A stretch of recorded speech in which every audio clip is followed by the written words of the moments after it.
All right. I have a little secret that I just found out. Probably not a big secret, but I just did this one thing. I have NVIDIA GPU. I did something from AMD. They have like a SDK for Fidelity FX.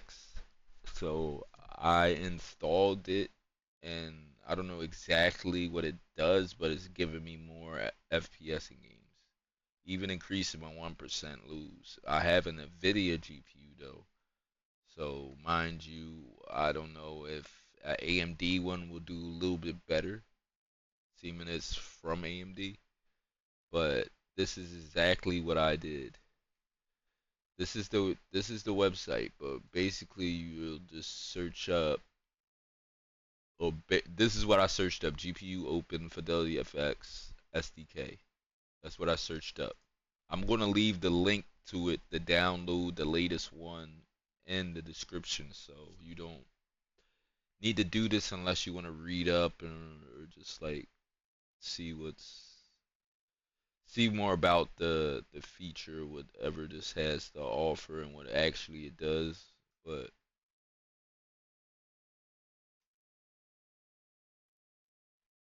this is the latest one right here, the 2.0. So once you download that,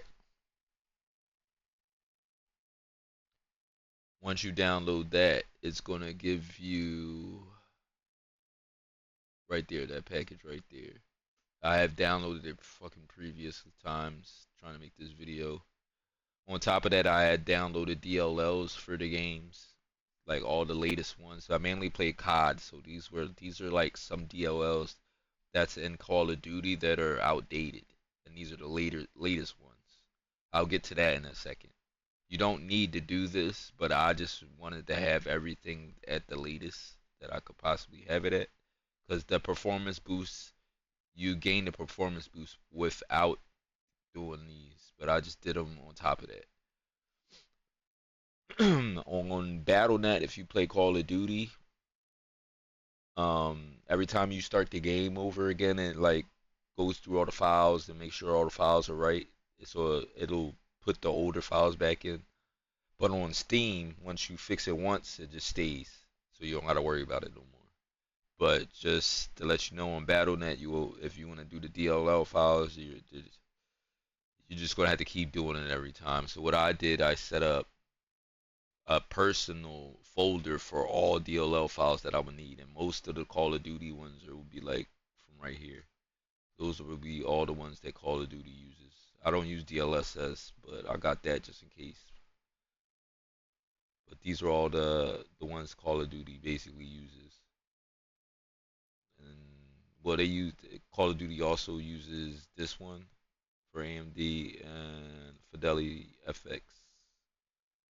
So I got basically all them switch DOLs to the latest ones in my Call of Duty game and in Grand Theft, also in Grand Theft Auto. My bad about my voice. I had to clear my throat real quick. But yeah, let me get to the file. Now, this is the only thing for if you just came for the actual FPS boost. This is the only thing that I did that increased my lows and my FPS period in Call of Duty. I cleared my media cache, but I was noticing, I was looking at other things. If you go over here in the tools and media delivery, I'm gonna clean my media cache. Then I'm gonna, I guess, yeah, clean media cache. Then I'll do the media delivery because then that updates the media delivery. So I will possibly, then you run that. You're gonna get this message once you do it. I don't know if it gives you this message every time, like the first time you do it or not, but I guess it has something into the directory already, so it's gonna clear it and put new files in there or whatever. I already did it, that's why this is coming up like that. So it's gonna do it again, and it's basically downloading what's in the package from that from that batch file. Now, technically, this is all you have to do, technically, that I did to get gain more performance. And for real, if this helps every computer, this will be fucking crazy because I can't. For some reason, I've been buying all these XMP kits, and I just can't turn XMP on my computer. I have a Dell Alienware R15, Aurora R15, and I can't turn it on. So any little thing like this can help. And I'm not spending more money on another kit, and it doesn't work either. So, but especially for laptop users, this can help because you can try to keep your laptop cool and power down while still getting a, maybe the same FPS that you would be getting not on power saving mode, and keeping your computer cool at the same time. This definitely should help some people, most people. I don't know exactly what it's doing, but it's increasing my performance in the game. So I don't know if it's like updating something in the engine. I don't know exactly what it's doing, but it's doing something. But if you do those two things, that is already done. It doesn't take that long. If you do those things that I just told you to do, clear the media cache, go to the tools, hit that media delivery, then update it. After that, you should be fine. You should be set. Now, if you want to use these DLL files, they have a thing for DLL files for NVIDIA and like Intel, XESS, and AMD, Fidelity, FX, and all that.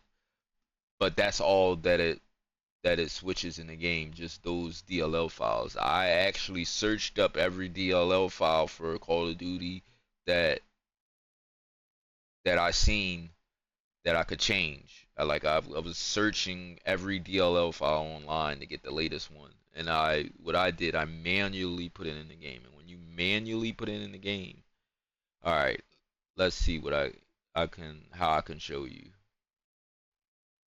I'm gonna just copy this, and we're gonna rename this. And at the end, when you rename it after the DLL, you can put anything there. It doesn't matter. Then press enter. It's going to look like that. Now it's no longer a batch file no more. I mean, it's no longer a DLL file no more. So then you paste the same one in there. Not technically the same one, but see, it's not. It will let you paste it in there. If you copy the newer one in here, this is what you'll do to the older file. Let me get that right back to how it was. This is what you'll do to the older file.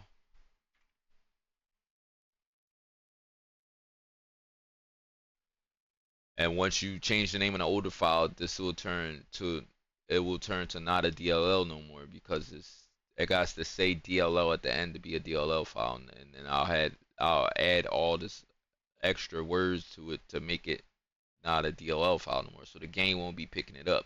Now the new file that you put into it that will be the same name will now be on top of it, and it'll be the latest version. And that's how you will change the DLL files like in games manually. But like I said, this doesn't make a really big difference changing the DLL files that I've seen, but I wanted to make sure everything was the latest. Doing that at that the Fidelity SDK upgrade or whatever. But I hope this helps some people out.